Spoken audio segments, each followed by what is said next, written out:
Welcome back, brethren. All praise and honor to our Father and to Messiah, Hawashai, as we continue in his word, going into chapter 23 of Deuteronomy.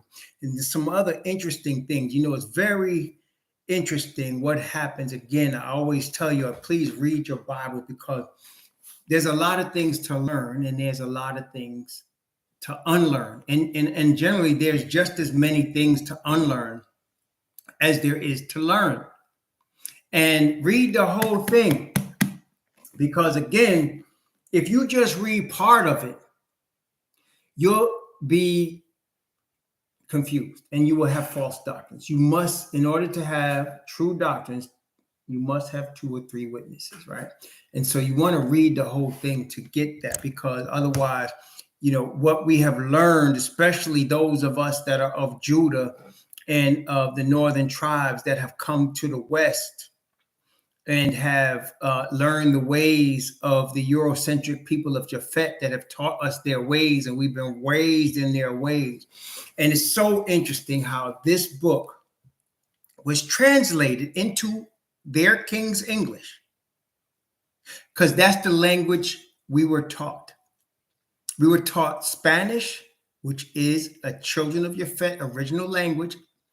I think it's a language, a Germanic language off of Latin and all of that. And then there's English. And we were taught those languages, Spanish and English. For those of you that are of the bloodline of Abraham, that is not your original language. Your original language is Hebrew. And what they did is they changed even the Hebrew into a Japhetic form. And with all of that, and they translated this book into their King's English.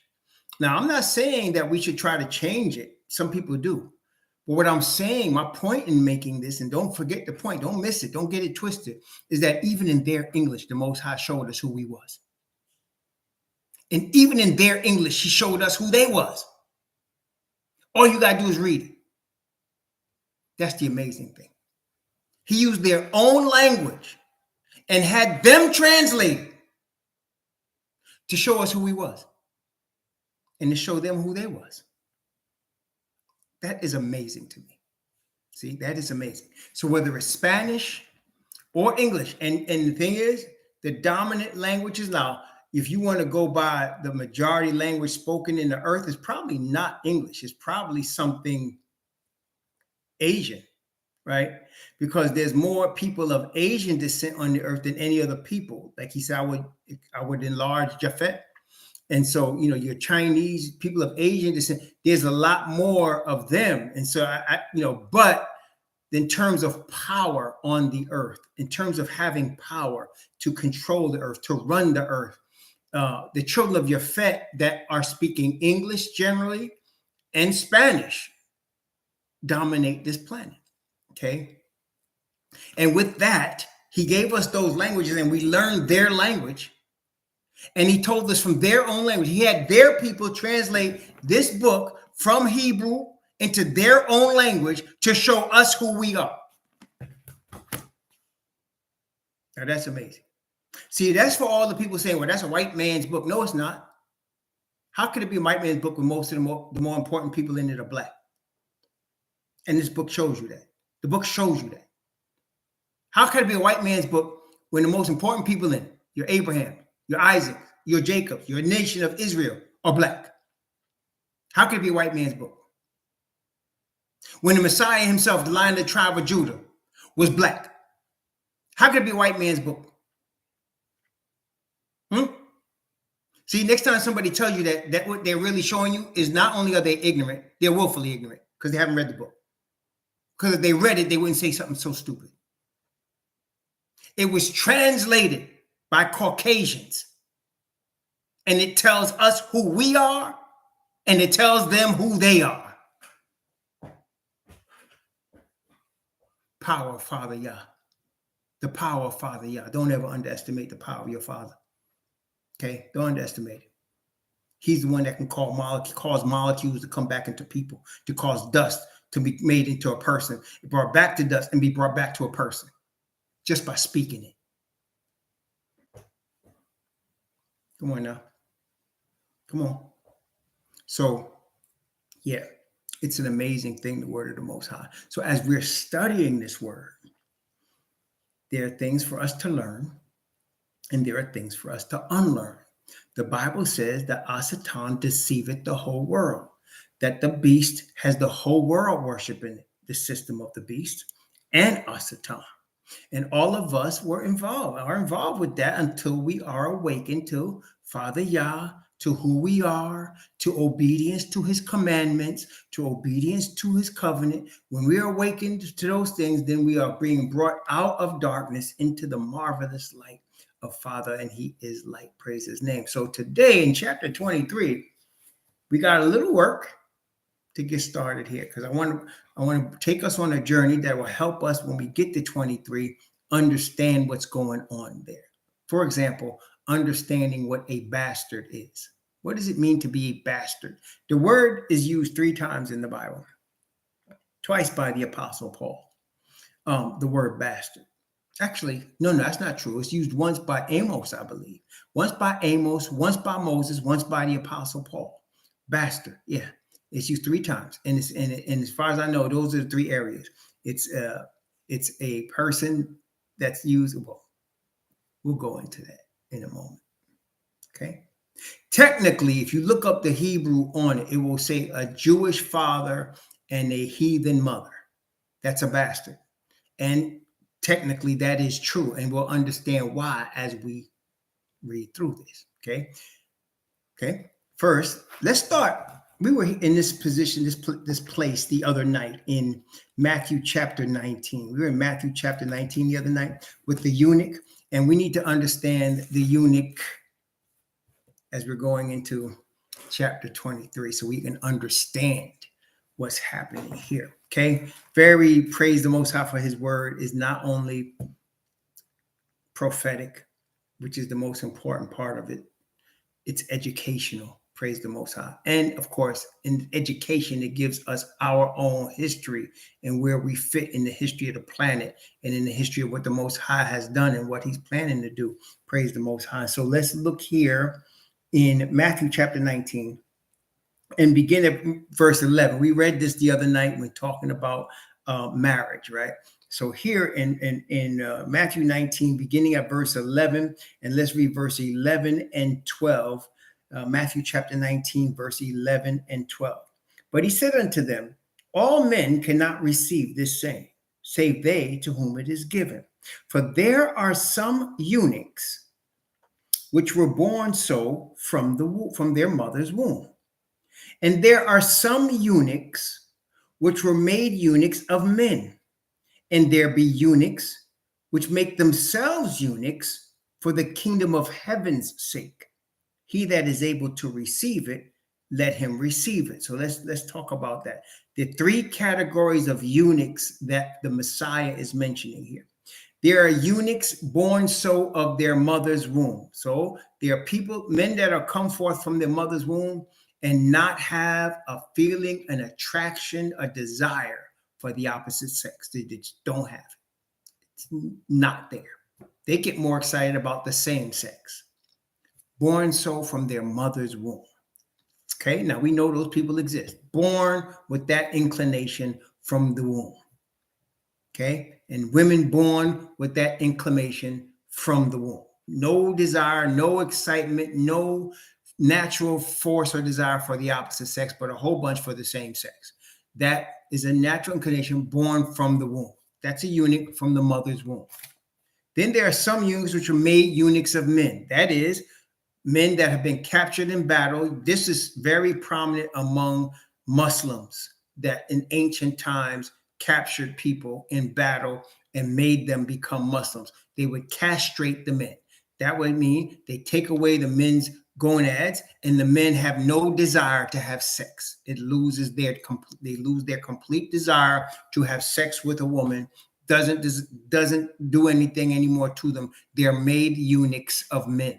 Generally speaking, prominent women in ancient times were guarded by eunuchs because the eunuchs could be trusted not to touch the woman in an inordinate way or to rape her because they had no desire for her because they were made eunuchs. Okay, so you have people that were born in a eunuch state, and then there are people that are made eunuchs. And then the third category, he says they make themselves eunuchs for the kingdom of heaven. And again, Messiah himself and the apostle Paul were in such a state. They never got married on the earth and had children with anybody, or got married or had a woman. They were focused on the mission that they were given. Okay, and in Messiah's case, of course, the most important mission ever, to be the savior of Israel, and then through Israel of the earth. And then, of course, the apostle Paul given over to his work to become apostle for the Messiah and to give the word to the Gentiles. Never married, was completely focused and sold out to that work.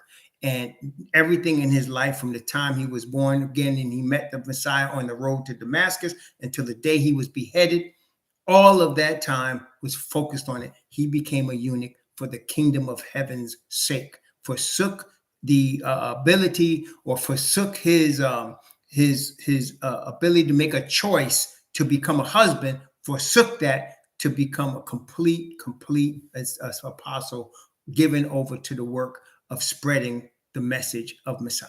Okay, so that's the three categories of eunuchs. Okay. Now, what if a person, let's say a man, thinks he really should be a woman, and he makes himself a eunuch for the sake of becoming a woman? What happens to that? What about that man? That's a different situation, is it not? He wasn't born a woman, but he makes physical changes to his body so that he can, what he would say, he can identify as a woman. Now, that's a bit different, isn't it?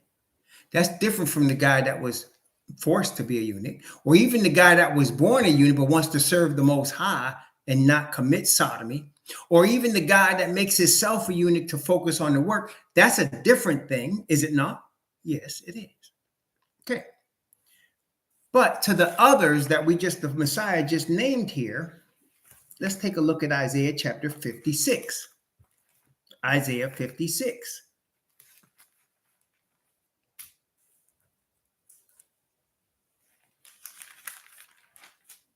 Praise the Most High for his word. Isaiah 56, I'm going to read from verse 1 down to verse 5. Isaiah chapter 56, from 1 to 5, again talking about a eunuch. Isaiah 56, 1 through 5. Thus saith Yahweh, keep ye judgment and do justice, for my salvation is near to come, and my righteousness to be revealed. Blessed is the man that doeth this, and the son of man that layeth hold on it, that keepeth the Shabbat from polluting it, and keepeth his hand from doing any evil. Neither let the son of the stranger that had joined himself to Yahweh speak, saying, Yahweh hath utterly separated me from his people. Neither let the eunuch say, behold, I am a dry tree.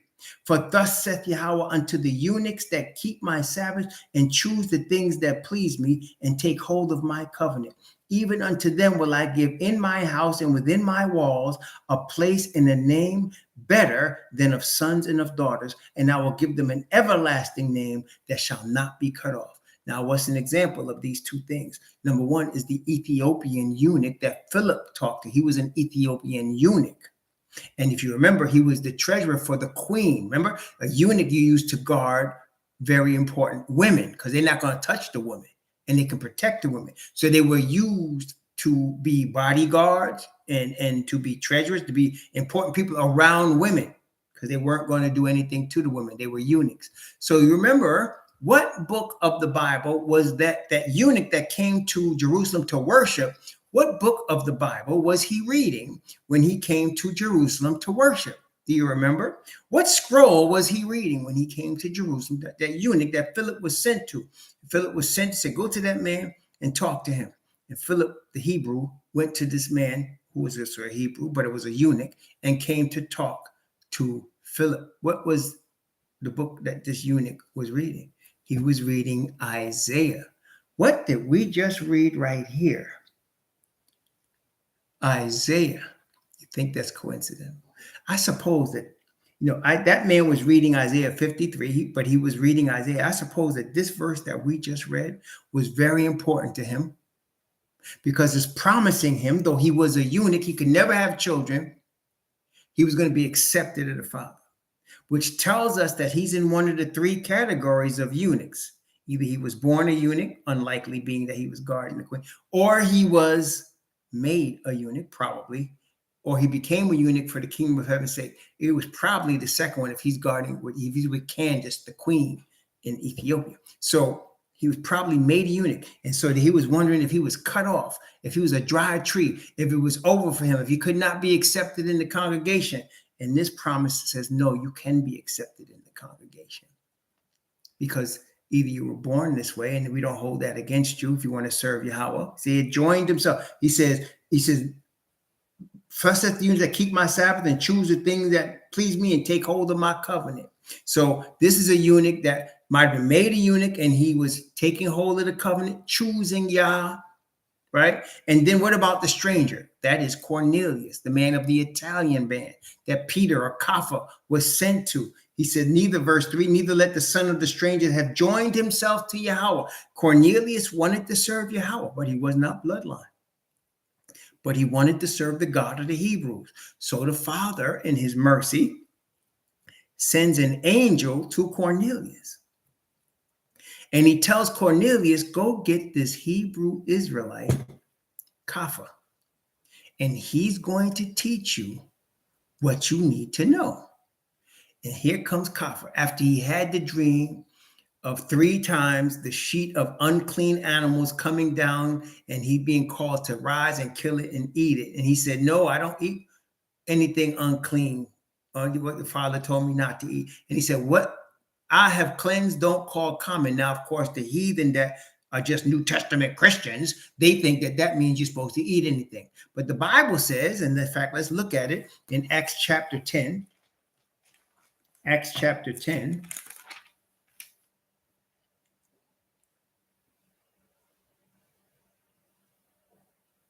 Acts chapter 10.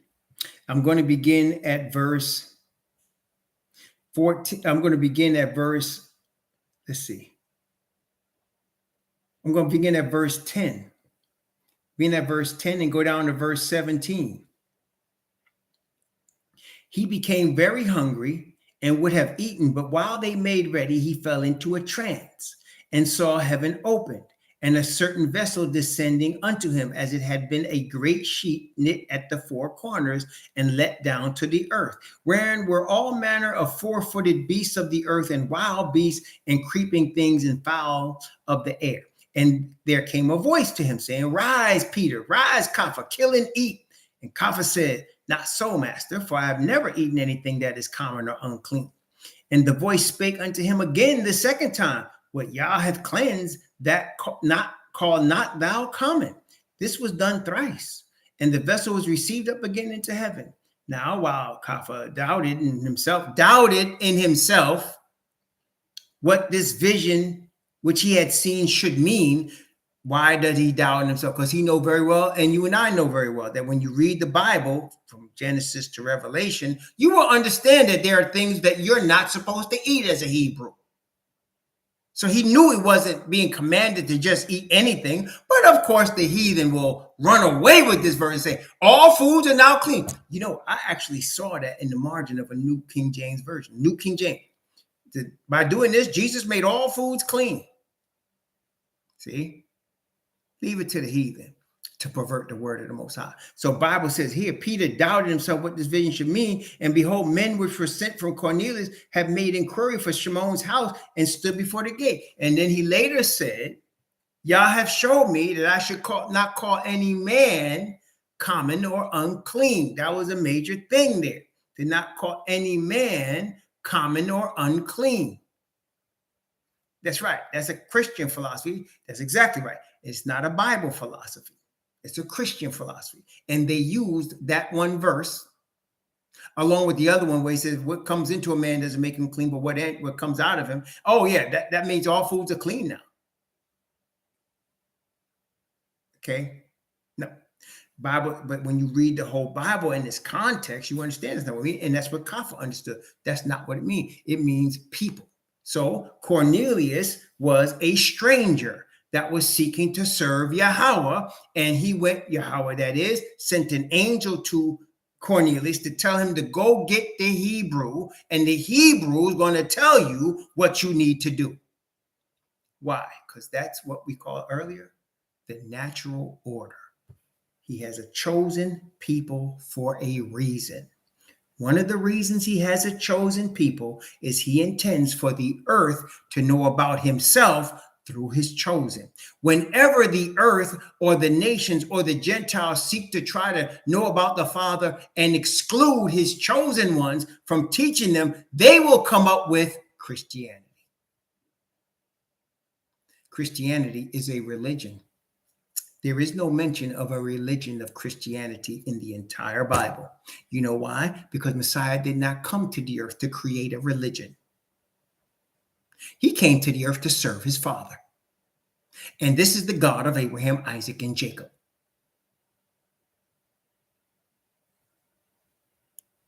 There is no religion created by the Messiah. There is no religion created by Abraham. And there is no Prophet Muhammad in the Bible. That is an Arab. Okay? So Messiah continually said what his mission was, to do his Father's will. Not my will, but thy will be done, Father. Continually said, I don't say anything. I don't teach anything. I don't do anything except my Father. He said to his disciples, you're going to sit on 12 thrones, judging the 12 tribes of Israel. So the stranger has a way to get saved through the Hebrews. The eunuch that is made a eunuch of men, that is born a eunuch, or that wants to be a eunuch for the kingdom of heaven's sake, to be dedicated to the kingdom and to the cause of the kingdom, they have place in the kingdom. But I asked, what about the person that becomes a eunuch because they want to become the opposite sex, or has something done to their private parts for that purpose?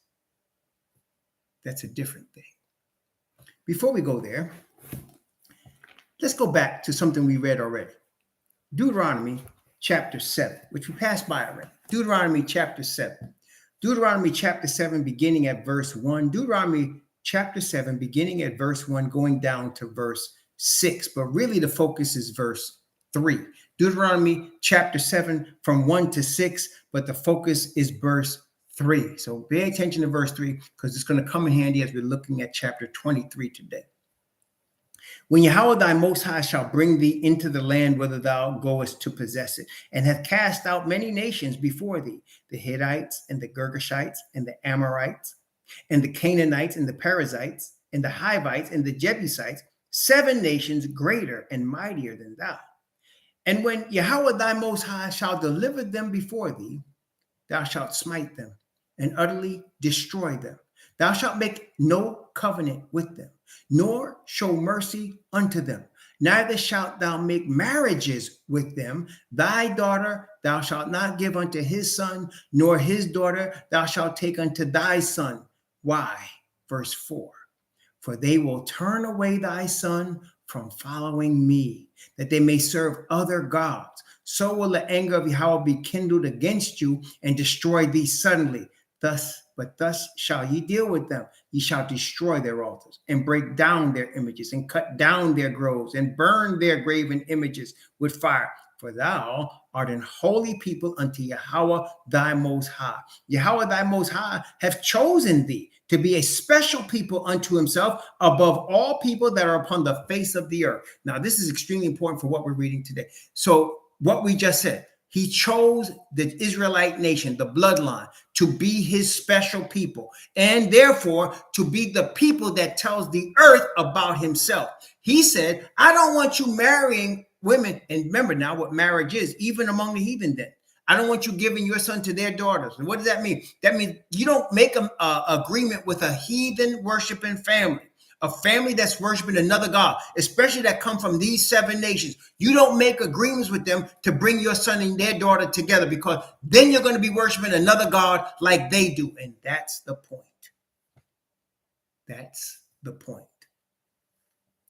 To start worshiping another God. You know, they asked Messiah, what are the 2 most important commandments in the law? And he said, to love Yahweh with all thy heart, with all thy soul, with all thy mind. He said, this is the first and most important commandment. He said, the second is like unto it. Thou shalt love thy neighbor as thyself. He said, on these hang all the law and the prophets. Notice the first one, to love Yahweh first. Because if you can love him first, if you can respect and fear him for who he is as the creator, for who he is as the creator of the covenant and his character of perfect righteousness, then you can understand and love your neighbor in a proper context.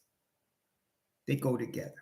So if somebody turns you away, or something turns you away from the true creator, you're going to be all messed up and you're going to worship other gods. You're going to go away from the creator, even if you claim to love everybody.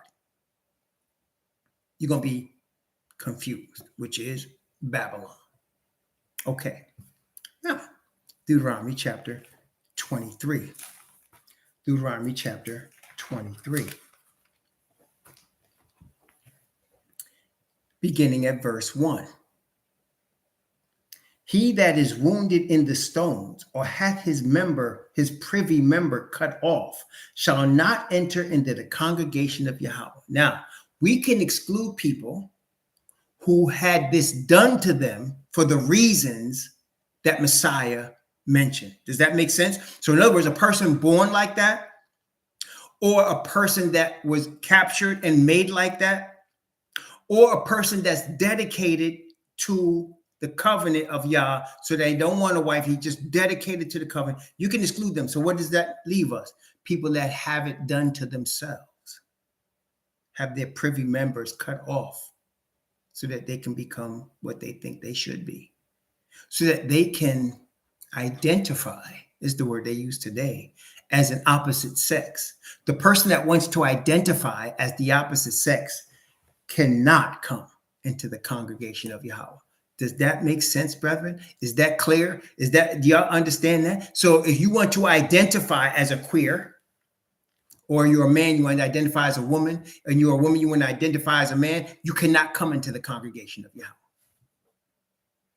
Now, if you're born with the tendencies of a homosexual, but you do not want to exercise sodomy or lesbianism, or have something done to yourself to become another gender, you can enter the congregation, because you're working for the Most High then. You want to serve him. You want to obey his covenant. Remember what it said? The eunuchs that keep my covenant and choose the things that please me. Well, sodomy doesn't please Yah, does it? Does it? No, in that case, you become a eunuch for the kingdom of heaven's sake, if you're interested in serving the kingdom, if you're interested. See, and let's take it a little deeper.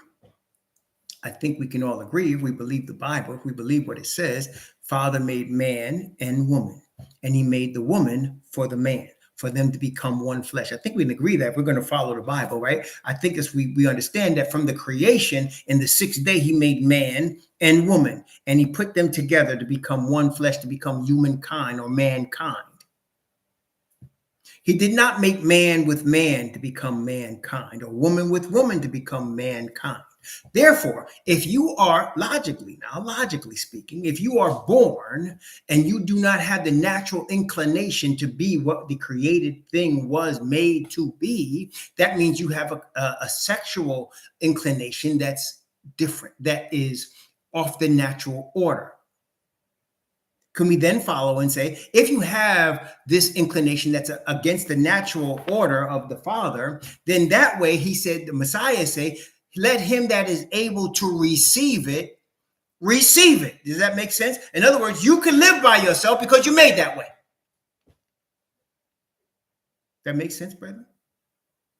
You can live by yourself. You don't have to have somebody. And again, I think we all know there's a lot of people that shouldn't be with somebody. They just are. There are people that leave destruction everywhere they go because they should never, even if they're not homosexual, they should never be with anybody. They're just some people born like that. They should never be with anybody because they just leave a trail of woe and destruction. There are people like that, men and women. Men and women. And you can examine it. You could call them a psychopath or a sociopath or whatever you want to call them. But there are people that are just not made to be with somebody else. And no matter what they look like, they could be the most beautiful human being you've ever seen, male or female. If they're not made to be with somebody else, that doesn't matter, does it? That is irrelevant. What they look like is irrelevant. See, it's only relevant to the people that lust after them. A beautiful woman that really is not made to be with any man. Hard for a man to look at her and say, man, she shouldn't be with anybody, because guys see it and they want it. Or a man that is so clean, everything is tight, clothes always tight, hair is always tight, but he's not made to be with no woman. Women have a hard time receiving that. But there are guys like that. I think we all know that. It's obvious. So if they start having things done to themselves, to their natural body, to make themselves what they're not born to be, they can't enter the congregation. Okay, verse 2. Deuteronomy 23, verse 2. A bastard shall not enter into, but first, before y'all understand why now I had to read Matthew 19 and then read Isaiah so you could see the difference. You can see the difference, right? There's a difference with what was being talked about in Isaiah 56 and what's being talked about in this here. There's a difference. And if you didn't read those two, you may not understand the difference.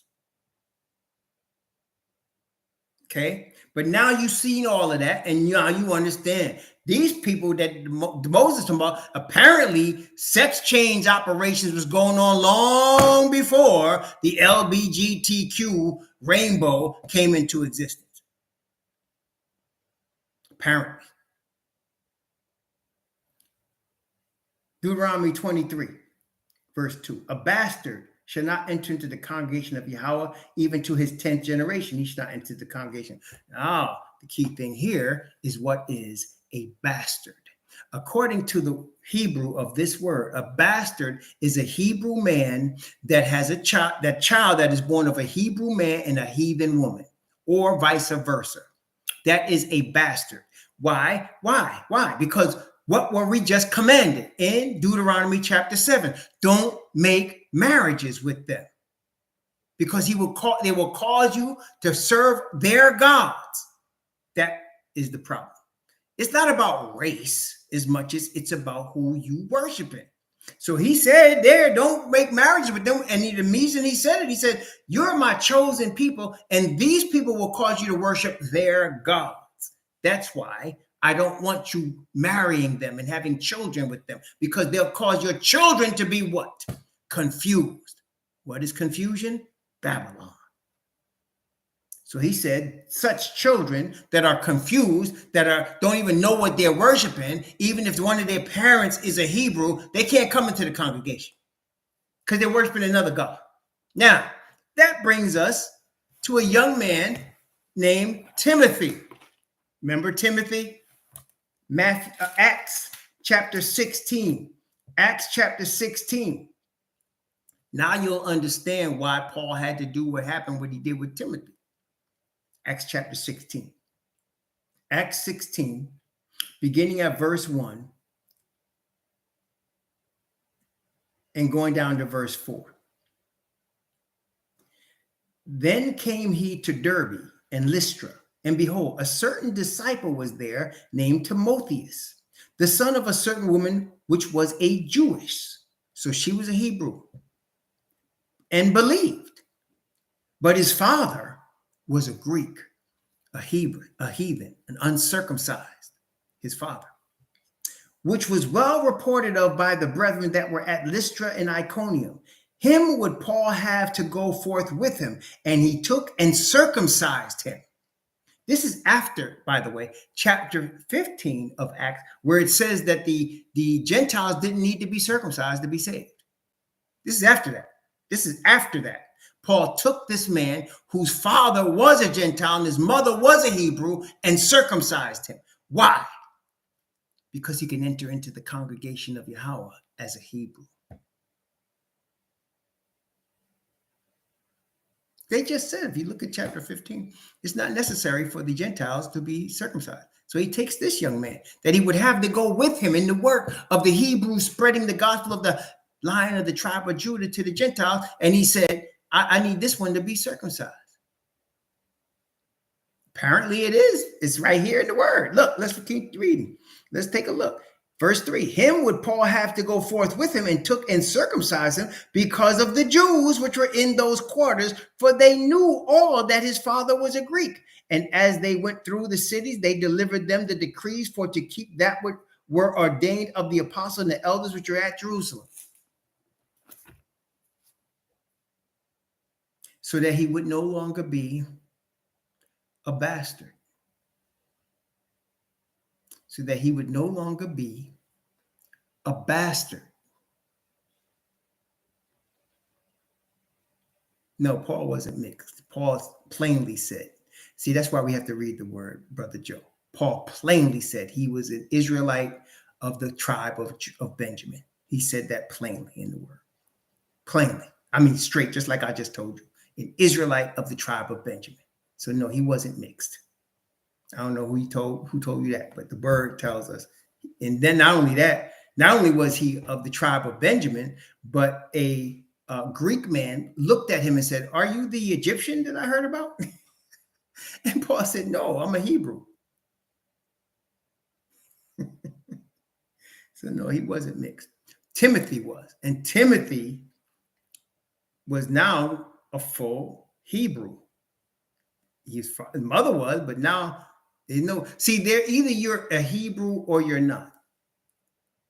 And if you're a Hebrew, you all in with the Hebrews. That's what Paul was doing with Timothy. He was showing all of the Hebrews, all the people of the southern kingdom of Judah, that this young man is a Hebrew.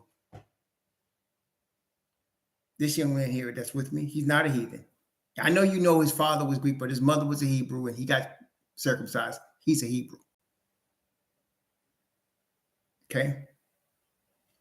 The word. See, that's what I'm saying. That's why I say, read the word. Yeah, see, read the word.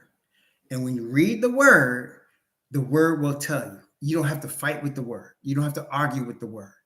Right? Did we just read that or did I make it up? Did I make up what happened to Timothy? Did I say, or did I just read the word? See? So when you read the word, it tells you. It tells you plain. It's up to us to accept what it says or what it doesn't say. We just saw what it said. We saw all angles of what it said. We looked up what Messiah said about eunuchs. We looked up what the Father told Yeshaya about eunuchs. And then we came to Deuteronomy and said what Moses talked about. And we saw the difference. And then we talked about a bastard. So a bastard is a person has one parent that's a Hebrew and one parent that's a heathen, and not just the bloodline heathen. I'm talking about the worship of another god heathen. Remember what notice what was said there in Acts chapter 16. Let's notice again what was said. Most people just want to ignore it because they want to be right versus wanting righteousness. Praise the Most High. I'd rather righteousness from the Father than trying to be right because I want people to think I'm smart. Notice what it says here in verse 1 of Acts 16. It says, then he came to Derbe and Lystra, and behold, a certain disciple was there named Timotheus. So this is a young man that wanted to serve Father Yah and Messiah. The son of a certain woman, which was a Jewess, and look what it said, and believed. So she was a repentant Hebrew that lived and married among the Gentiles. What is the word for that in the New Testament? Come on now. What was the word in the New Testament for the Hebrews that lived among the Gentiles and had the Gentile lifestyle? What was that word? And these are people that were coming to the truth in Messiah, by the Hebrew apostles and disciples, what were they called?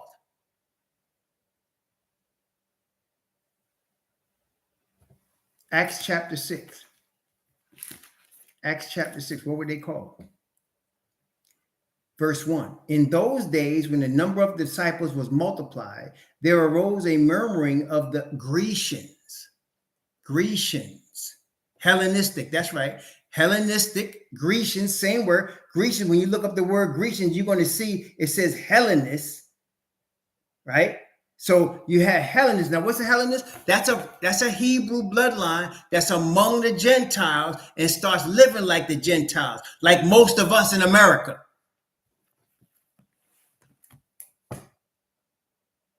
And this woman that was living among the Gentile had a child with the Gentile, believed, and was coming back to her roots. And so her son got circumcised.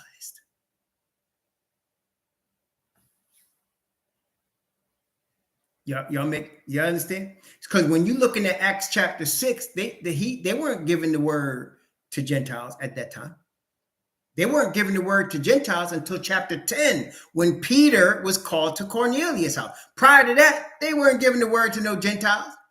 So when they talk about Grecians, they're talking about somebody that's a Hebrew that's living in the lifestyle and the environment and the culture of the Gentiles, but they really got Hebrew blood in them.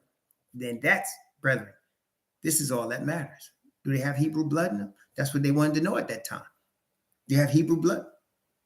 Oh, okay. Timothy, what are you, Timothy? Are you a Greek or are you a Hebrew? Ain't no such thing as half and half in the Bible. So he gets circumcised and he shows them who he is. I'm a Hebrew. There you go. Praise the Most High. See? So he chose who he was based on what he did. The stranger that chooses the things that please me, Isaiah 56 say, to keep my covenant. There you go.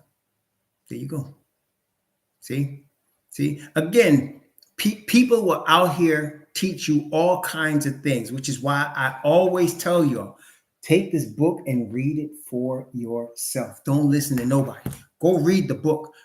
Start from Genesis and go through the Revelation and then read it again and keep praying to your Father and reading the book by his Spirit. And he will show you there is no need for you to argue and debate with anybody.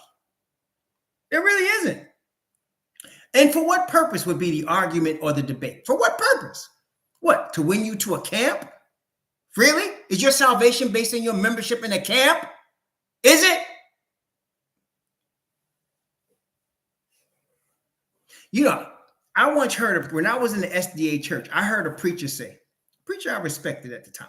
I heard him say, your name on the books of the SDA church is equivalent to your name being written in heaven. And I believed that at the time. Of course, I don't believe it anymore because I follow the word of the Most High. See, but I believed it at the time. And so now you have churchianity being converted to campianity. Am I right? Am I lying? So everybody's in a camp now. So now it's almost like your salvation is based to your connection to a camp. Did the Bible ever say that? Did the Bible ever say that you must be connected to a man-made camp?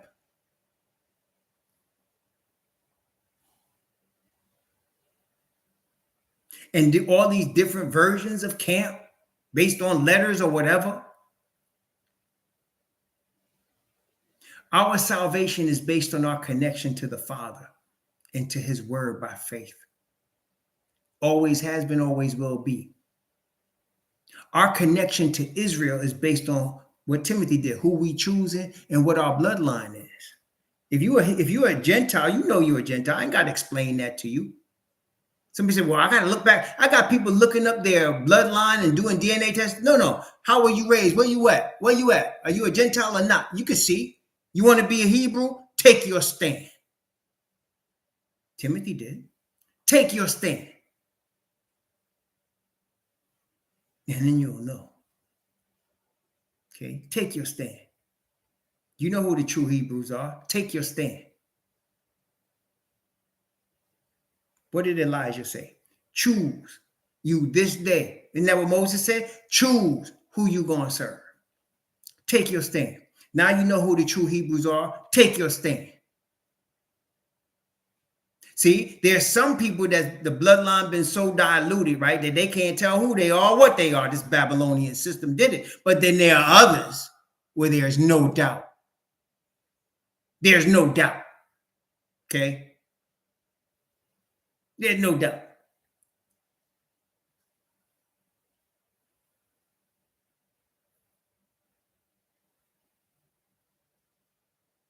So you know who they are.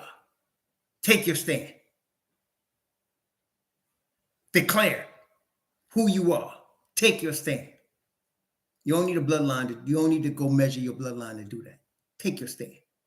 You know who you are. Okay? Praise the Most High. Deuteronomy chapter 23. Now, verse 3. An Ammonite or a Moabite shall not enter into the congregation of Yahweh, even to their 10th generation shall they not enter into the congregation of Yahweh forever, because they met you not with bread and with water in the way, when ye came forth out of Egypt, because they hired against thee Balaam, the son of Beor, of Pethor, and of Mesopotamia, to curse thee. Nevertheless, Yahweh thy Most High would not hearken unto Balaam, but Yahweh thy Most High turned the curse into a blessing unto thee, because Yahweh thy Most High love thee. Thou shalt not seek their peace nor their prosperity all thy days forever. Wait, stop there for a moment. Let's talk about this. Who is the Ammonite and who is the Moabite? Those are the two children of Lot, the nephew of Abraham. The father gave them land. They became Ammon and Moab, and he wouldn't let Israel attack them. And he said, they shall not enter into the congregation of Yahweh. Now, here's another example now. Part of Messiah's lineage is from Ruth. What does the Bible say Ruth is? Where Ruth come from? Where did Ruth come from? Where did she come from?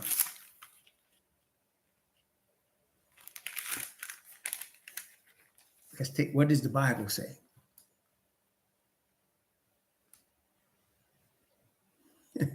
Ruth chapter 1. Ruth chapter 1. I'm going to begin at verse 6.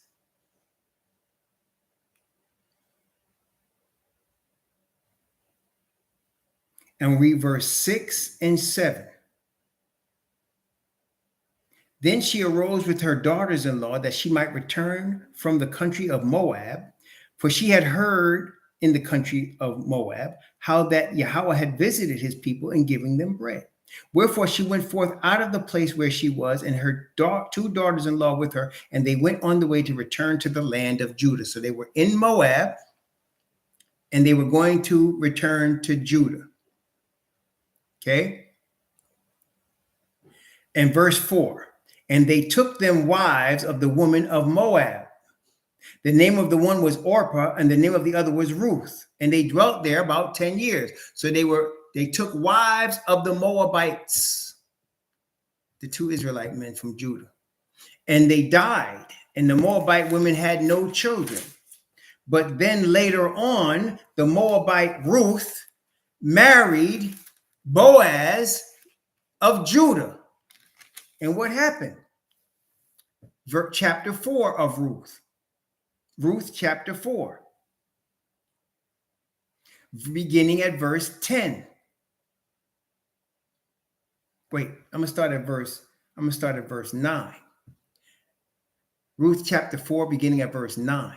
And Boaz said unto the elders and unto all the people, ye are witnesses this day that I have bought all that was Elimelech's and all that was Chilian's and Mahan's of the hand of Naomi. Moreover, Ruth the Moabitess, the wife of Mahlon, have I purchased to be my wife, to raise up the name of the dead upon his inheritance, that to raise up the name of the dead of her husband that died of Judah. Be that the name of the dead be not cut off from among his brethren, from the gate of his place. Ye are witnesses this day. And all the people that in the gate and the elders said, we are witnesses. Yahweh make the woman that is coming to thine house like Rachel and like Leah, which two did build the house of Israel. Do thou worthily in Ephratah, and be famous in Bethlehem. And let thy house be like the house of Pharez, whom Tamar bare unto Judah, of the seed of which Yahweh shall give thee of this young woman. So Boaz took Ruth, and she was his wife. And when he went in unto her, Yahweh gave her conception, and she bare a son. And the woman said unto Naomi, Blessed be Yahweh, which hath not left thee this day without a kinsman, that his name may be famous in Israel. Ruth the Moabitess converted to the Israelites, and her son was of the tribe of Judah, because she converted to the Israelites. Just like Boaz's mom did with his father Salmon, and his mom was a former harlot named Rahab. There you go. Moabite. So how does this work with Deuteronomy 23? Moabite shall not enter into the congregation, because this is a woman that joined to Yahweh through her husband. Through her husband. She became a worshiper of Naomi's God. She said, where you go, I will go. Where you die, I'm going to die. Your God is going to become my God. There you go. So here in Deuteronomy chapter 23, we're talking about Moabites that come as Moabites. They're not connected to Judah. They still bloodline Moabites, Amorites, with the Ammonite and Moabite gods. They cannot come into the congregation because they're worshiping another God. They cannot come into the congregation. Okay, but as we can see, they can be grafted in, can't they? They can be grafted into the bloodline, can't they? As we can see, okay, the lineage of the Hebrews is the special line. You'll know that, right? Because the Most High said, I've chosen you above all the people of the earth. He told Abraham, I'll bless your seed. I'm going to bless Ishmael because he's your seed. Deuteronomy chapter 23. So again, it comes back to who are you worshiping? It's what it comes back to. It's not the color of the skin or what nation a person comes from. Who are you worshiping? And if you're worshiping the God of Abraham, Isaac, and Jacob, then you acknowledge his chosen people. You acknowledge who they are. That's why the Bible said the stranger thought, Yah has utterly separated me from his people. Isn't that what it said? Look, Isaiah chapter 56. Let's look at that again. Isaiah 56, verse 3. Neither let the son of the stranger have joined himself to Yahweh speak, saying, Yahweh hath utterly separated me from his people. That's the thing. If you are of the bloodline of a Gentile and you want to come into the congregation of Yahweh, you must come in by receiving his people. You cannot continue worshiping your gods and think you're going to join in the congregation of Yahweh. You're not. You cannot think you are a woman and you're a man and you want to display yourself as a woman, though you're born a man, and think you're going to come in the congregation of Yahweh. You cannot. You cannot. Or vice versa. You cannot. That's what Deuteronomy 23 is telling us. You cannot. Not like that. No. You can decide you're going to be by yourself and serve Yahweh and dedicate yourself to serving Yahweh and not commit sexual acts of perversion that the Most High says are perversion or abominable. Okay, come in. But you cannot worship the gods of the heathen and say you're going to be part of the congregation of Yah. You cannot. And where we are today, a few years before the return of Messiah, and that's where we are. We're just a few years before the return of Messiah. That's where we are right now. Right now, the Spirit of the Father is going to be poured out or given to those that want to serve the Father. Those of us that want to serve his word. It's going to be very obvious when his Spirit comes on us. And we will be able to detect or know straight away when someone is not of that Spirit. Not of their kind. Okay? Just like Peter and the apostles knew when they was trying to sell land and claim they're going to give it to the money that they sold the land for to the apostles, and they got more money for the land than they anticipated, so they kept back some of it and went against their promise. The Spirit of the Most High showed Peter, did you sell the land for so much? Yeah, we sold it for this much. They lied. And that caused them both to drop dead. Because the Spirit showed Peter.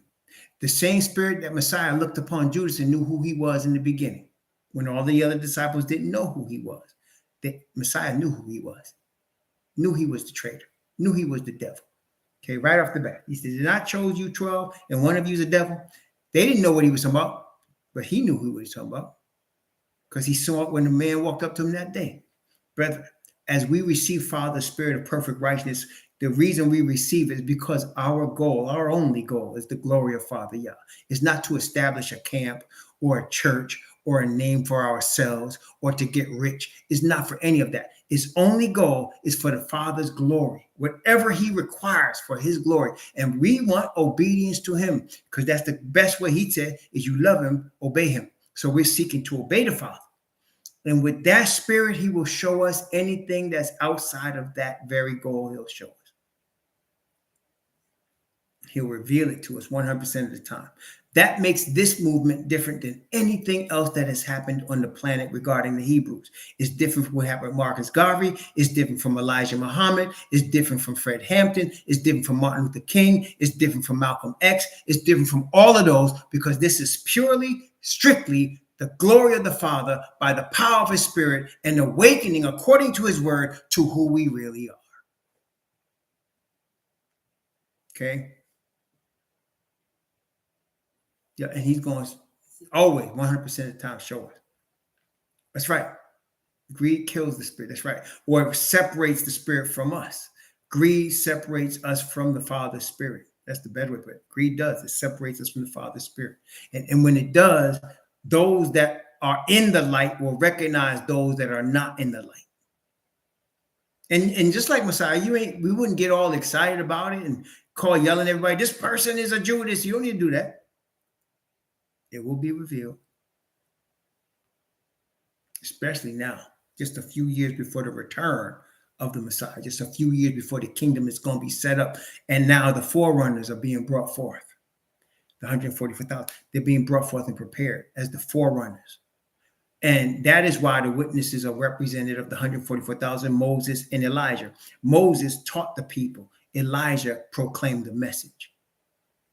That makes sense? Moses was the Levite. He taught the people the word. Elijah was the proclamation of the message. And that's what you're going to get. The teachers of the word and the proclamation of the message. Okay? And that's why he said in Malachi, remember the law of Moses, my servant, which I gave him with all the statutes and judgments. And he said, behold, I send Elijah the prophet before the great and terrible day of Yahweh come. So that's the forerunner. That was John the Baptist. And John the Baptist was also a Levite. He was teaching the people and he was proclaiming Messiah's appearance. Here we go again. Here we go again. And it's not that far off, just a few years away. Just a few quick years away. Here comes Messiah again. And so we're being prepared now. Okay, and the final message of the 144,000 hasn't started yet. It's going to become with power. And then we talked about this from 2027 to 40th Jubilee. You're going to start to see this power come. You're already starting to see it. You know, it started like, 2017, really, you started seeing stuff. And then 2019, particularly, you started seeing stuff, an awakening taking place on a major level. It's still growing. Wait till 2027. Just keep reading the word. The power is going to come and people are going to see it. And it's going to be street level, just regular people, just like it always is. And people are going to recognize it and be scared.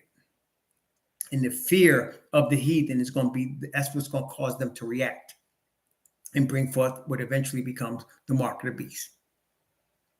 Okay. We know that they act on their fear. They start grabbing guns or what they fear. And they start breaking things up when they fear. And they start trying to kill us when they fear. But this time it's going to be different because now we know who we are. It's a whole different game now. Now it's of the Father. It's not of us. It's a whole different game now. Okay, whole different game. And there's no heathen discovery, invention that can help them. That's why I say it's simple, but powerful. Stay with the word. Stay with your Father. Your Father created everything. Okay?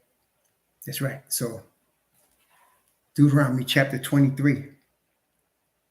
Watch verse 7 now. Thou shalt not abhor an Edomite, for he is thy brother. Thou shalt not abhor an Egyptian, because thou wast a stranger in his land. Now, Edomites. He said, don't abhor an Edomite. Well, who is he talking about? He's talking about a bloodline Edomite, isn't he? He's talking about a bloodline Edomite because they were geographic neighbors to Israel, the bloodline Edomite. And who is the Edomite? That's Esau's children. They're Esau's children. Okay. Now, today, who the Edomites are, and they will tell you this. What I'm saying right now, I will challenge any bloodline Jewish person to deny what I'm about to say. The people that you call Jewish today are Edomites by conversion. They're not Edomites by blood. They're converted to a religion that they created called Judaism. They're converted to Judaism. They're from Europe, which is why they're called Ashkenaz. They're converted to Judaism. And that's not who this scripture is talking about. This scripture is talking about bloodline to bloodline. And when you really think about it, bloodline-wise now, I'm not saying that Esau's children didn't go into Europe. They did. And didn't connect with Pilate and them. They did. Definitely did. But what became the Jewish people we see now from Ashkenaz are people that were converted about 800 years ago. They were converted into this religion.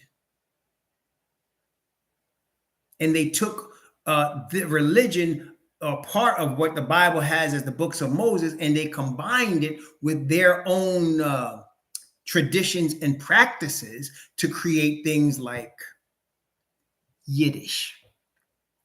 Is Yiddish a Hebraic language? Is Yiddish a Hebraic language? Or is Yiddish a Germanic language? Where does Yiddish come from? Where does Yiddish come from? It's not Hebrew. It's not even Semite. That's right. It's not even a Semite language. It's a Germanic language because they are a Germanic people. And I'm not saying anything they don't know. I'm not saying anything that's controversial. That's why I was a little amazed that this whole Kyrie Irving is anti-Semitic thing. I was amazed because they took that mess to a whole nother level. These people that are claiming anti-Semitism are not Semites by blood. They're not. They are receiving converted Europeans to a religion that's Judaism. That's what makes them the modern Edomites. They're of the children of Japhet. Well, then again, the whole beast system is of the children of Japhet, right? The whole beast system. And the whole three of the so-called Abrahamic religions are originating from Japhet. That is Islam, that is Christianity, and that is Judaism. They all come from Japhet, and they're trying to dwell in the tents, right? They're trying to dwell in the tents of Shem. So the Edomite that Deuteronomy 23 is talking about is not Ashkenazis. Okay, it's not Ashkenazis. This is the bloodline of Esau. And when you think about this, when you read about Esau, do y'all remember who Esau married? He had 2 wives. He took 2 wives. Where did he get them from? Where did he get his wives from?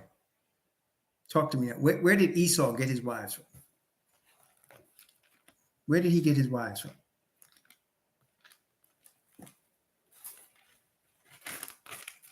That's right. He got his wives from Canaan. That's right. Now, that's good. Very good. Very, very, very good, brethren. So let's take it a step further. From what of the three sons of Noah do the Canaanites come from? Which of Noah's three sons are the Canaanites? Oh, they're Hamites. Were Hamites Europeans? Were Hamites Europeans?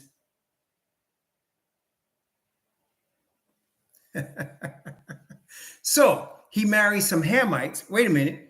Let's look at this now. He married some Hamites. Okay.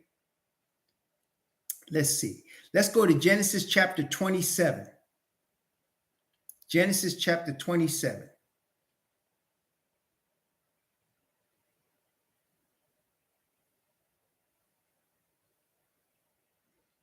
Wait a minute.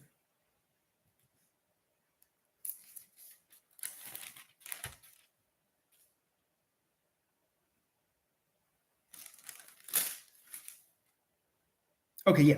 Genesis 26. I'm sorry. Genesis 26. That's what I want. Genesis chapter 26. And I'm going to read verse 34 and 35. This is Esau's first two wives. Esau was 40 years old. And that was common for him to marry. Men get married when they're 40, get established. And so you're talking about Genesis 26, verse 34 and 35. And Esau was 40 years old when he took to wife Judith, the daughter of Beeri the Hittite, and Bashemath, the daughter of Elon the Hittite, which were a grief of mine unto Isaac and to Rebekah. So he marries these two Hittites from Ham. Were these Caucasian women that he married? Were these Caucasian women that he married? Were they Caucasian women that he married? Oh, man.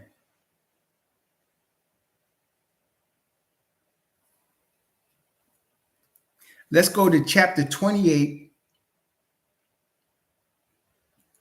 And let's read from chapter 28 of Genesis now, from 28, from verse 6 down to verse 9. So let's see who else did Esau marry? He had more than two wives. So let's see who else he married. Genesis 28 from verse 6 to verse 9. And when Esau saw that Isaac had blessed Jacob and sent him away to Padanaram to take him a wife from thence, and that he blessed him and gave him charge, saying, thou shalt not take a wife of the daughters of Canaan, and that Jacob obeyed his father and his mother and was gone to Padanaram. And Esau, seeing that the daughters of Canaan pleased not his father, then went Esau to Ishmael and took unto the wives which he had of Mahalath, the daughter of Ishmael, Abraham's son, and the sister of Nebaioth, to be his wife. So when he saw that the Canaanite women that he married didn't please his parents, which he knew that already, and that Jacob obeyed the parent voice and went back to get his wife of the people of their people, he said, oh, let me marry an Ishmaelite. Let me ask you, was Ishmael's mother black or white? Was Ishmael a black man or a white man? Where did Ishmael family come from that he married this woman from Ishmael? Was not Ishmael the son of Hagar? And Hagar was of Egypt, which is called Mizraim. And what continent was she from? What we call that continent today? Was that Asia? Was that the Middle East? Where were they from? Oh, yeah. They were from Africa. So the bloodline of the Edomites is African. And Shem. So where do we get these white people from? So where do we get these white people from? Remember the prophecy of Noah. Yah shall enlarge Japhet, and he shall dwell in the tents of Shem. Yah shall enlarge Japhet, and he shall dwell in the tents of Shem. That's why you have Ashkenazis calling themselves Jewish. Ashkenazis are of the children of Japhet, calling themselves Shem. They're the modern Edomites. They're small among the heathen. As the Bible describes them, it says they're small among the heathen and greatly despised. And they dwell in high places. That's what the Bible describes them as in Obadiah, as well as other places. It says they are high places of the earth, and they're small among the heathen, and they're greatly despised. That only fits one people, brother. Okay. That's why the Edomites that is being talked about in Deuteronomy 23 are not the Ashkenazis. I don't want y'all to get that twisted. That's why I went through all that. I don't want y'all to get that twisted. The Edomites that he says don't abhor, that's not the Ashkenazis. Ashkenazis are converts. That's why we stress that. They are converts to a religion called Judaism that actually did originate with ancient Egyptians and certain Hebrews. It originated. That's why you had the Pharisees and Sadducees. They were originating of a new religion, which is why Paul said, I prospered in what? The Jews' religion. Didn't he say that? I prospered in the Jews' religion.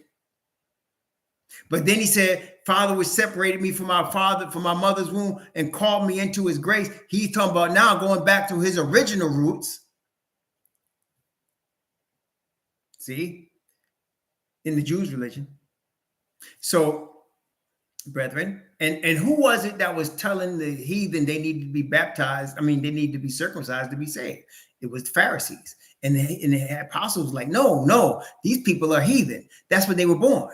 They're just born again in Messiah. But then he said, well, Timothy, though, he was born with Hebrew blood. He needs to be circumcised. When you put it all together, it's very clear, brother. We don't have to even make stuff up. It's right there. So right here, when we're talking about Deuteronomy 23, these Edomites are not the converted ones. Okay. The one we're talking about are black people of the bloodline of Esau. They are apparently black people of the bloodline. Okay. They're from Africa, apparently. Don't despise them, he said. Don't abhor them. Look, Deuteronomy 23, verse 7, thou shalt not abhor an Edomite, for he is thy brother. Thou shalt not abhor an Egyptian, because thou wast a stranger in his land. These are both Africans. These are both Africans. Don't abhor them. And we can easily see what an African is. We can easily see that. That's not even like we need to guess. We can easily see that. Okay. And when you're talking about Jewish, they're telling you themselves, right? I don't have to say that they are converts to this religion of Judaism. They're converts. They were not bloodline Semites.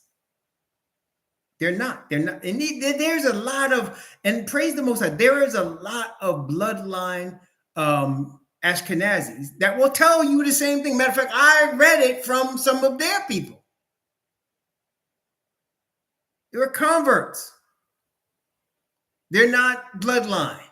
They're, as Noah said, children of Japhet. That was enlarged because now you got the whole, if you talk about everything from Western Europe all the way across Russia, all the way into China, that's children of Japhet. And they are enlarged. And some of them are trying to dwell in the tents of Shem, as we can see. That's exactly right. Yes. And that's what the Egyptian prime minister back in the 50s, Nasser, he said, you left here black and you came back white. He said, we'll never accept you because you left here black and you came back white. You know what I'm saying? So look here, man. And again, I'm just saying what the truth is. I'm not trying to down the Ashkenazis. I'm just stating a factoid. They were converted to the religion of Judaism. And they use the first 5 books of the Bible mostly for their belief system, along with another book that they have called, the Talmud. And I am not making anything up. They will all understand what I just said to be true. They are converts to Judaism, and they use the books of Moses, their main Bible, the books of Moses, and the Talmud. That's what they use. And they are converts, and they're not bloodline to Abraham. They have no bloodline to Abraham. They're Eastern European. That's why they're called Ashkenazi. Ashkenaz, Eastern European, from the children of your faith. Okay? I'm not making it up. I'm not being racist. I'm just telling you that's the facts. Whereas the original Esau, there is no Star of David in the Bible. That's a good question, GD. There is no Star of David in the Bible. That came from the Ashkenazis. It's a Star of Moloch. Star of Moloch. That's not of the Father Yah. That's of heathen. Okay, Star of Moloch. Okay, that's a man-made thing. And I want you to notice how they try to plant that star all in Africa. To anybody that says we're bloodline Israel, they plant that star on them. And you see the videos of people in Africa that say we've been following y'all for thousands of years. And then they'll say, oh, see, look at this star. They're all wearing that star. That ain't biblical. It's for Molech, but not our God. We don't have no Star of David.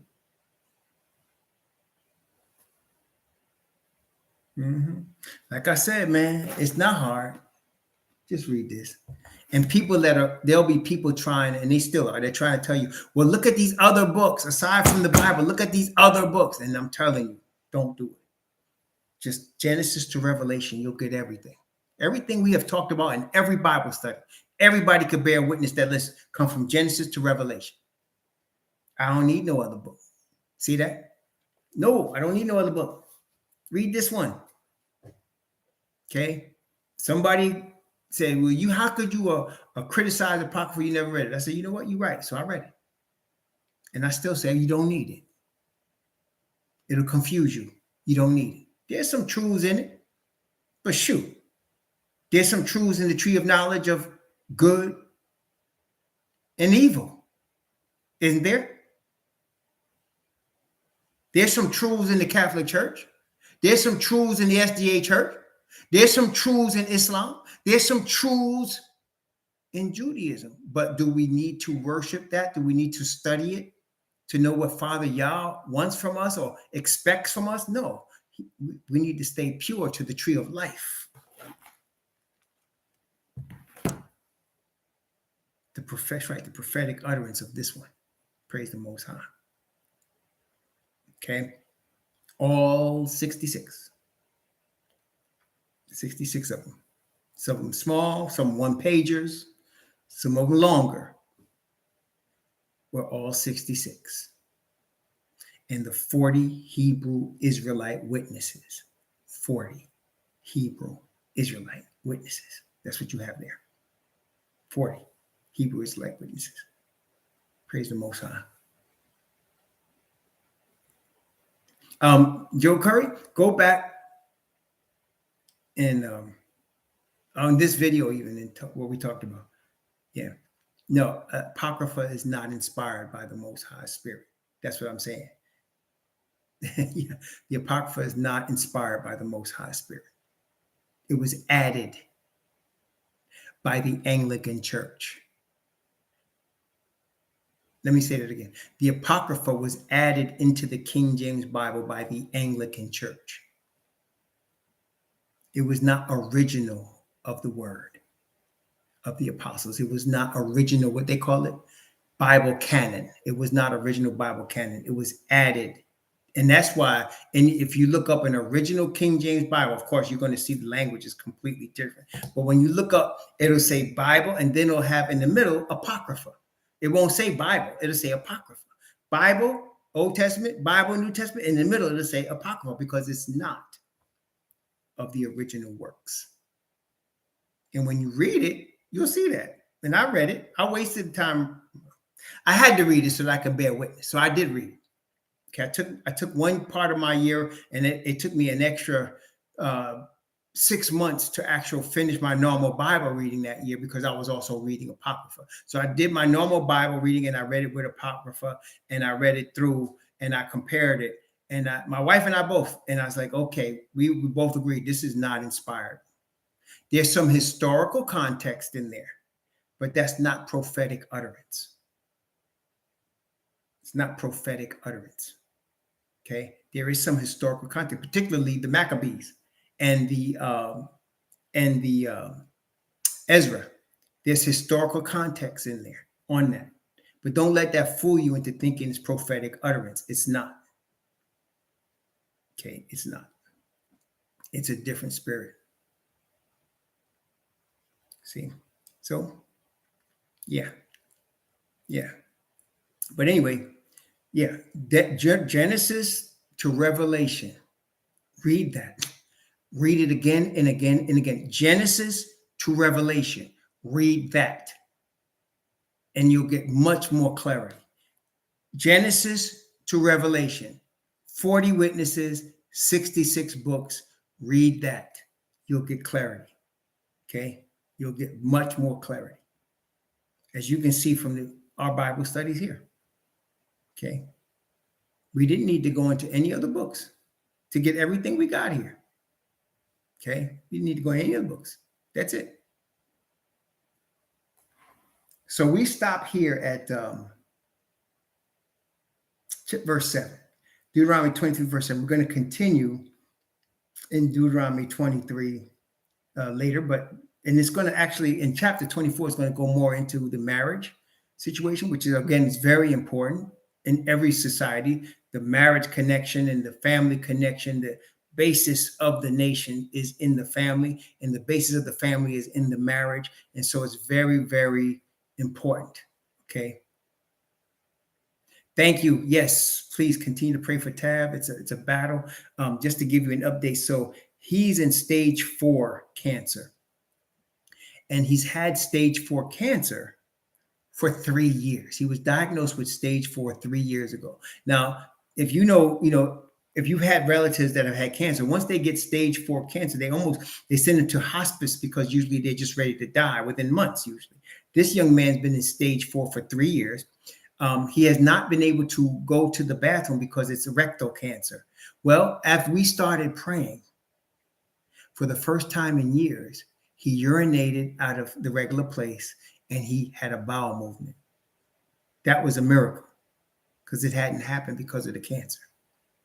Okay, that's why I say to y'all, it's going back and forth. So we just got to keep praying and see the Most High's will be done here. Okay, for the young man. He's a young man. I don't think he's 30 yet. He's a young man, and he's a twin. And so his twin brother sleeps beside his bed every night. And their parents are not supporting them. Their parents threw him out. Yeah. Threw him out. And so he's staying with my daughter, my 2 daughters, and my son-in-law in the house we sold them. And his twin brother sleeps in a cot right next to his twin brother every night. So let's just keep praying for Tav, this young man, at the Most High Spirit. And I was pouring my heart to the Most High, because I know his spirit of righteousness is like the water of life. Anything it touches, it can heal. And so we just want the Spirit of the Father to rest upon him, so that if the Father would have this young man come back to full health, he will bring him back. Sometimes the Father causes all of his people to pray so that we can all grow in faith, including the young man himself. So let's just keep doing that. Yeah, see, I know exactly, but this is the earth we live in, where people are selling their children to pedophiles, where people are raping their own children, right? And people are living on the street with their children because of whatever, drugs, whatever. And so this is the world we live in, where powerful people are creating an industry for pedophiles. This is the world we live in. Okay. That's the world we live in. So this young brother needs our prayers of the Israelite nation, for Father Yah's righteousness to rest upon him in the spirit through Messiah. in that way. If the Father wants him to overcome this, he will. Okay. The Most High will show us. Yes. Thank you, Diamond Hose. I agree with you there. But let's let the Most High will guide them. They actually got instructions from, there's a health practitioner that we have known for years, and he sent a pamphlet with instructions of how to deal with that. And so, my family with the young man and his brother are following those instructions. Now, let's just keep praying that the Father Yah's will be done here. Yes. Well, may the Most High bless you and keep you. May he cause his face to shine upon you and be gracious unto you. May he lift up his countenance upon you and give you peace. Shalom.